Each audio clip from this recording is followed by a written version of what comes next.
Amigos televidentes, bienvenidos a su programa cultural Así es Nicaragua.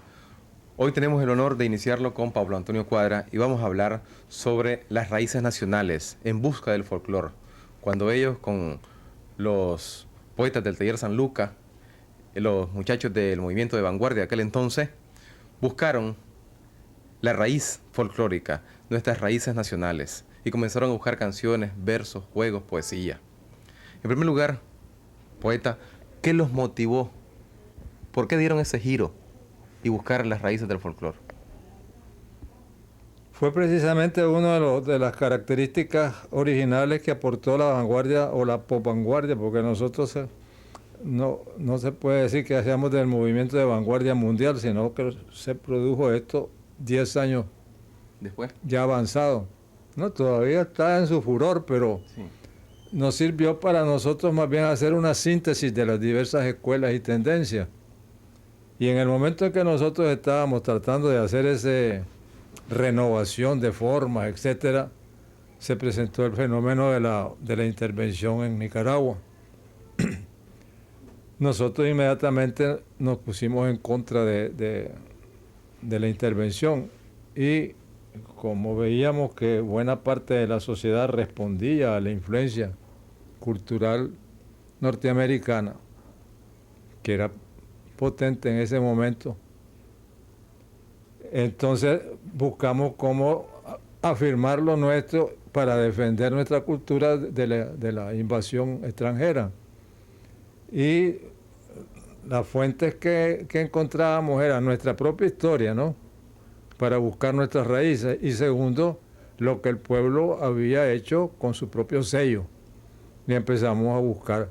Al principio me acuerdo que la contestación en ciertos lugares de las ciudades grandes era eso, ya no vale, ya las victrolas mataron el folclore, me decían, una frase de las muchas que oí. Pero de esas cosas interesantes, una planchadora de mi casa se sabía perfectamente los cuentos de Tío Coyote y Tío Conejo. En todas sus pasadas, como le decían, los capítulos, pues, porque es una especie de pequeña novela, ¿no? Sí, sí. Entonces me lo narró, espérate, le digo, y lo copié. Hice un estudio y ese estudio me lo publicaron con los cuentos fuera, en México. Entonces después lo publicó la academia en librito. Posiblemente ese estudio sobre los cuentos de Tío Coyote y Tío Conejo y algunas cosas que empezaba a encontrar Pérez Estrada fueron los primeros, y Salvador Cardenal en música. Solo que Salvador se llevaba al profesor Santa María, porque entonces no habían grabadoras. Sí. No habían grabadoras y era anotada musicalmente. Nos sirvió también mucho un misionero dominico, que son de esas cosas tristes que pasan en Nicaragua. Este hombre hizo 3 tomos, toda la música folclórica religiosa de Nicaragua, recorrió todo Nicaragua. Y yo le publiqué nada más aquí, que me costó un bigote con Mariano Fiallo, porque era cura y todo, pues lo repudiaban. Entonces, pero publicaron el folclore de alrededor de la Navidad del Niño Dios, pues. El cancionero sagrado. Cancionero sagrado. Entonces lo prologué y eso salió. El padre anduvo buscando en diversas editoriales. De repente, allá a los años, 20 años después, me encuentro que me nombra el Banco de América para hacer una entidad cultural del banco que publicara libros. Entonces me acordé del padre y le escribí diciéndole, ahora sí podemos publicarles. Entonces fue a Cultura Hispánica, le habían perdido el libro hasta hoy día. Un libro en 3 tomos, recorrido a pie de Nicaragua, lo perdimos. Una gran tristeza porque era de una riqueza enorme. El mismo padre me decía, qué barbaridad, aquí tienen una cultura popular, musical extraordinaria.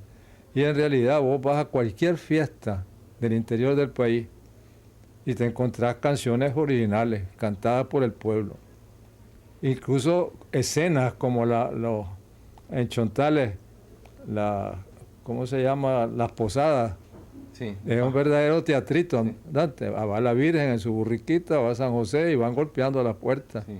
Y cantan, pidiendo, y entonces le contestan con cantos atrás y le cierran la puerta a la Virgen y así va. Sí. Hasta que llegan a la iglesia y ahí ya pues se hace la función. Ese tipo de teatrito a mí me dio una gran curiosidad. Ya entonces ya teníamos a Pérez Estrada, que llegó de la costa atlántica. Él seguía a la vanguardia en Bluefield, porque estaba trabajando en el periódico La Información. Entonces Bluefield tenía un periódico. Y se vino y mi papá le dio empleo y yo me lo llevé a la hacienda para que fuera el que llevara las cuentas y todos los trabajos de un acerrío que teníamos. Entonces allí íbamos los domingos a los diversos pueblos, sobre todo Catarina, que son muy ricos, todos los pueblos de Carazo hoy y de Masaya. Y Pérez Estrada recogió mucho. Entonces a mí me entró un gran interés por el teatro, porque encontramos que había un montón de obras de teatro populares. Las recogimos. Di vuelta hasta que encontré un manuscrito del Huehuense, el primero, porque el otro se lo había llevado Brinton y lo había publicado en Estados Unidos. Pero estaba copiado por una persona casi analfabeta. Entonces estaba pegado toditito. Me costó una cosa tremenda el poder separar, pues, porque algunas palabras son náhuatl, otras castellanas, va mezclado. Es un lenguaje mixto. Sí. Y pegado todo seguido. Entonces fue un trabajo, pero hasta que lo corregí bien, Emilio Álvarez, el doctor Emilio Álvarez Lejarza, tenía la música del huehuense. Entonces hicimos la edición primera en nicaragüense, en los cuadernos del taller San Lucas. Todo eso me sirvió a mí para ensayar un teatro popular hecho por nosotros. Y fundamos un teatrito López en Granada, en un salón que tenían los exalumnos del Centroamérica. Y ahí puse varias obras y algunas mías. Y de allí salió también el año 36, Por los caminos van los campesinos, que fue la primera obra de teatro que se hizo en vanguardia. Después vino la Sinfonía Burguesa, de Coronel y Joaquín. Primero fue un poema que hicieron los dos, después se les ocurrió hacerlo. La estrenaron en el Teatro de Granada con gran fracaso, hay que ser sincero. Solo había un cochero que le decía Anticatián, que cada respuesta sinfónica le ponía, se tiraba unas carcajadas monumentales, pero la gente no le entendía. Dijeron que éramos locos. Bueno, es precursor del teatro absurdo, porque Ionesco vino después. Y si lo hubieran conocido aquí... Muchos años después, sí. Aquí sería la gloria o la cuna del teatro... Teatro del absurdo, sí. Así lo escribió Cañas de Costa Rica, que es dramaturgo. Después volvió a hacer otra obra, José, La Pajarela. Y yo volví a hacer varias que se me han perdido. Incluso hice una para el Instituto del Cáncer, para Belespay, que se llamaba Máscaras exige la vida, que ya era un ensayo de teatro como pirandeliano, ¿no? Que metía al público, que no se sabía bien si estaba el público o era la escena. Estuvo bonito y al público le gustó el enredo. Pero usted tiene una etapa interesante en ese momento, y es que comienzan a hacer poemas casi para canciones. Sí. Combinado con Don Salvador Candal y otras no. Todo el comienzo nuestro fue ese. Fue un libro que no se publicó, sino escogí algunas de esas canciones y las metí en poemas nicaragüenses, pero el libro quedó en cuadernos y se publicó hasta mucho tiempo después. Mi primer libro publicado en Chile fue Poemas Nicaragüenses, y ahí hay algunos poemas de estos que decís vos, que se llamaba el librito canciones de pájaro y señora. Sí. Todos eran hechos para música. Y por eso anduvimos buscando como locos un músico para la vanguardia. Primero estuvimos trabajando con Eduardo Alaní, pero Eduardo era más bien ejecutor. No tenía inventiva.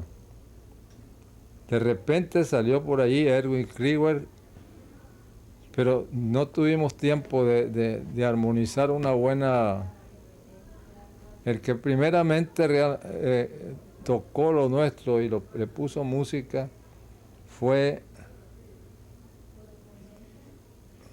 ¿Quién fue? Que me llevó a cantar Por los caminos van los campesinos. No sé si fue Tafanor Telle. Después, casi paralelamente, empezó Carlos Mejía, que tenía una hora en. ¿De cantos de Cifar? No, es que pasó esto. Carlos Mejía tenía una hora y el gobierno de Somoza le pegó una multa de 10.000 córdobas. Entonces yo escribí un editorial diciendo que aquí no se había aliciente ninguno para ningún arte. Pero eso sí, porque Carlos había criticado, le pegaban una multa. Parece que le molestó el Lese y le retiraron la multa. Entonces Carlos llegó y ahí nos conocimos. Entonces empezó él sin decirme nada y empezó a ponerle música a lo que entonces estaba en proceso, como los cantos de Cifar. Creo que la primera pieza de los cantos de Cifar que le puso música fue La muerte de Piolín, el Piolín. Sí, sí. Lindísimo le quedó. Pero había también otro músico, que no recuerdo el nombre yo, que le puso música, y después William Agudelo a estas cancioncitas que decís vos, más la que Salvador Cardenal le puso. Yo conozco a Mario Ávila, un mexicano que le puso música, Sí. y también a don Pedro Vargas en Granada, que también le puso música. Ah, sí, Pedro Unos Vargas, poemas. no me acordaba. En esta, ¿por qué no me lee alguno de los poemas, canciones, para después conversar un poco cómo ustedes entran a buscar también la poesía, los juegos nicaragüenses y todo lo que tiene que ver con el folclore nacional, sobre todo ya el trabajo de Erwin Krieger con la música nicaragüense? Porque Erwin recopiló algunas piezas como del Garrobo, como algunos romances antiguos Y también. la cantaba lindísima, la del Garrobo, Sí. Edwin. Lo hacía con mucha gracia. Para mí era la canción que mejor cantaba, porque se garrobeaba él, pues, tenía un sentido del humor muy especial, Edwin. Porque hay otro que también, un gran cantor de humor, ¿no? Que es el del habla nicaragüense. ¿Cómo se llama? El doctor César Ramírez. César Ramírez. César Ramírez. Tiene un humor extraordinario Sí, como sí. cantor. Desgraciadamente aquí no lo hemos explotado como se debiera.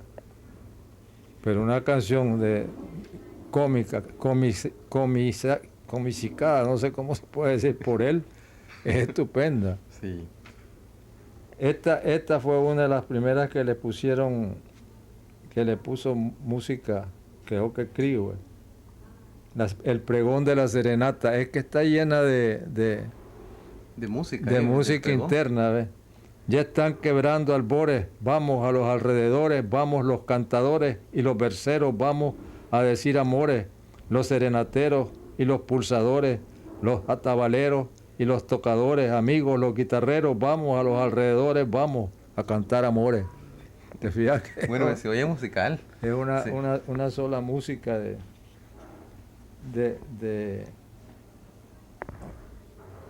Esta le puso Salvador Cardenal una interesante música porque él la tomó del cantejondo, pero chontalenizándolo. Interesante. Se llama Verano. Al camino se lo lleva el viento, ay. A la llama se la lleva el viento, ay.